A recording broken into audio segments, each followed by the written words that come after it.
What's going on? I am 100 hours into my first playthrough of Elden Ring, and I've been making a lot of shorts. I've been going live. I've been trying to put some videos out there, and, a lot of people have been participating and, you know, tuning in to see my first playthroughs and things of that nature and give me their takes and their opinions on Elden Ring and Dark Souls in general. And I think that it would be good for me to put a long form video out because there is no long form stuff. So for the over 200 subscribers that we have now, I know there's probably about 50 or so that have subscribed in the last month and a half. And I'd like to give them, some longer stuff if they're interested in seeing that, if they really like what I'm saying. So, the very, very first thing is it's a true open world game. God of War 2018 was pitched to us as an open world game, and it was not. That was the last time I played a game where I was like, whoa, this game is really, really good. Dude, Elden Ring crushes that game. Crushes God of War 2018. Now, back to the open world thing. God of War 2018, they did use. Now, I never really played Ragnarok because after I played God of War 2018, I was like, whew, let me play something else because, well, that's a lie. I started to play Ragnarok and I was like, is this the exact same game? Another reason why Elden Ring is so great is because instead of doing that, they did a DLC that was a sequel to the game off of the back of the same game, which I have been saying this for years that developers should do is make one core game and either DLC or, especially if it's an online based game, upgrade off of that. So like this would actually save sports titles if they were to do this. Instead of having like Madden 25, Madden 26, Madden 27, just have Madden. Just have 2K.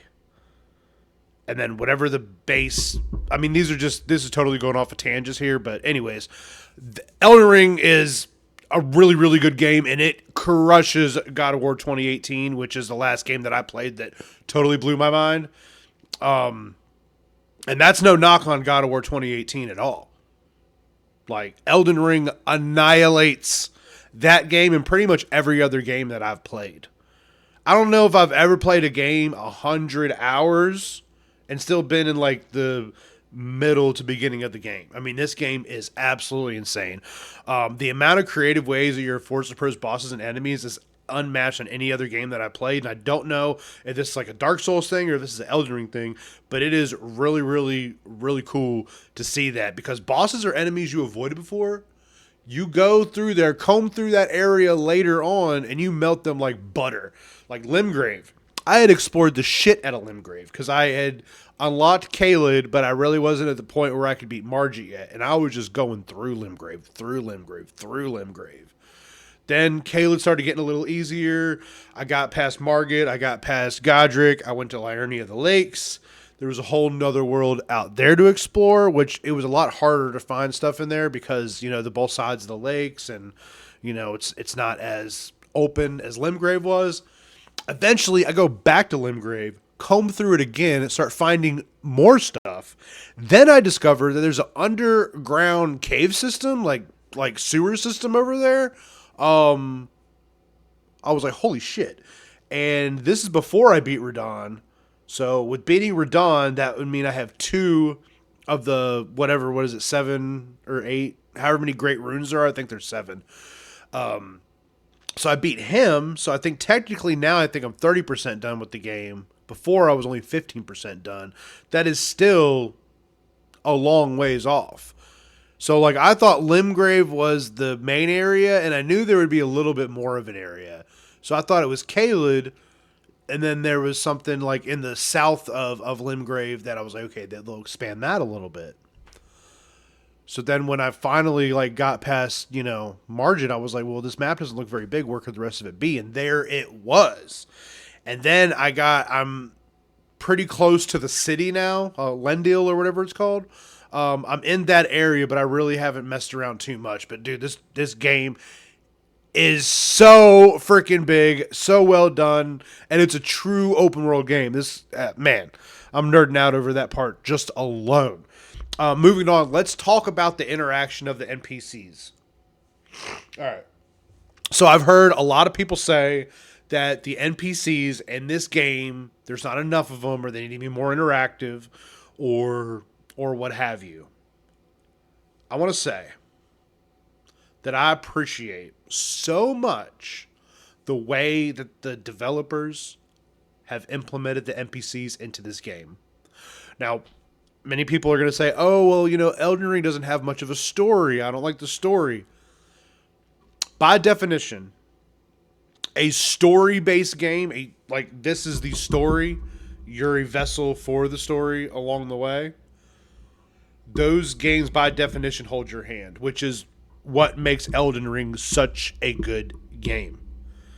So the only game that I've seen that they had a story-based game where you could kind of choose what to do was Grand Theft Auto 5. Well, I should say that was the first game that I really saw it done in, where it actually was okay. Because the first time I played Grand Theft Auto 5, I was like, I don't like this. I like this. I like the story base. The Grand Theft Auto is the way that it is. 4 was a great game, but I just felt like the character and the story would have been, somewhat better. So they tried something different with 5, but they're also willing to try new things. So Grand Theft, and then I played it through a couple of times, and I was like, okay, now I can play as Trevor, play as Michael, play as Franklin, form an opinion. Michael's a piece of shit. Trevor's misunderstood, and Franklin, he's started from the bottom, but he was the most capable one in my opinion out of all of them. Most level and the funnest to play and the best storyline, in my opinion. But anyways, getting back to Elden Ring, not having forced NPC interaction is an A1 decision because it's not about the story. It's about you're the story. There's so many quest lines. There's so many different builds. There's so many different ways, areas. Just there's so many variables of how you can beat the game, how you can play the game, or what you want to do in the game. You know what I mean? And that kind of segues into like having to look up what to do for certain areas. So I know that can be annoying, and I get annoyed myself because there are certain things that I got to look up too. But when you're playing a game like this, and you want it to be a full exploration game, you could go to the wiki, you can go to the guides, you can go, you can play it that way. Or if you truly want to explore, which is what open world games advertise to their user base, I'm going to call them a user base because that's what they look at you as a user, not a customer or a gamer. But from a user point, they're thinking like, okay, how can we sell this? And they sell it as an open world game, do they not? Open world game, you're supposed to be able to explore stuff. You're supposed to find stuff on your own. How the hell are you going to do that if the game's telling you everything to do? So I get it. It's a double-edged sword, but like you're looking for an unsolvable solution. Because like in saying that like, okay, I need to know what to do next, it's taking away from the whole nuance of the game. And it robs you of that experience. There's no way that I would have as much fun playing this game if it had mission markers and telling me what to do and nudging me along the way. Because like I said, when I go back to an area and comb through it again and find out some really, really cool stuff, or I just like, oh man, I want to go over here because of this enemy. Then I go back over there and I freaking one swipe him or two swipe him, or, hit him with the power attack and he's done, or jump attack him and he's done. When before it was like, dude, like I wasn't even damaging him at all. Yeah, I like that. I like that a lot. Yeah, like I was saying, just when you think you've uncovered everything, there's more. But wait, there's more. Bosses or enemies you avoided before. It's nothing, man. It's not really that big of a deal. Like I remember when I went north of Stormgate. That troll that comes out, oh, dude, I'm saying, like, if I dropped my runes there, I probably wouldn't get them back. I just went through there, and, like, without damaging much health at all, killed the troll, and all the dudes shooting arrows at me, and barely took any damage at all. I mean, like, it was like, I cheesed him. It was, and all I did was tap R1. That was it. So, also, don't forget to upgrade your weapons. You may think that you're real. Now, Elden Ring is a challenging game. There are some vast challenges you're going to have to overcome, but some of the enemies and some of the game isn't as hard as I thought it would be because I wasn't upgrading my weapon. When I was fighting, who was it? I can't remember if it was Margit. I think it might have been, or maybe it was Godric. But I was fighting with the sacred Ash of War on a long sword with, or a great sword with a level 5 upgraded, level 4 or 5. It was low. I upgraded in one go. In one go, I upgraded all the way up to a level 12. Vastly different. Vastly different. And then I went up against, well, who was it? Someone who gave me trouble that shouldn't have was the Necromancer in one of the dungeons. But then what did I do to beat him? I think I upgraded from a 12 to a 15 at that point because it's a lot harder to get these smithing stones. And then that really didn't have no effect. It really was the timing of hitting him and just knowing the patterns. Because I have a bad habit of rushing in and just trying to do like crazy damage in the beginning of the fight. And then, the rest of my work won't be as hard for the rest of the fight. I have to stop doing that because that's why I lose a lot of these fights because I do that instead of being a little more patient and studying their attacks. But as soon as I study their attacks, it's, pretty easy after that. So, well, like with the Godric fight, I wasn't, how did I beat him? Oh, I didn't summon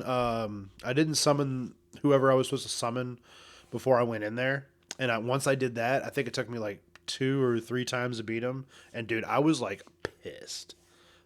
Godric was the fight where I was like, dude, what? How am I going to beat this guy?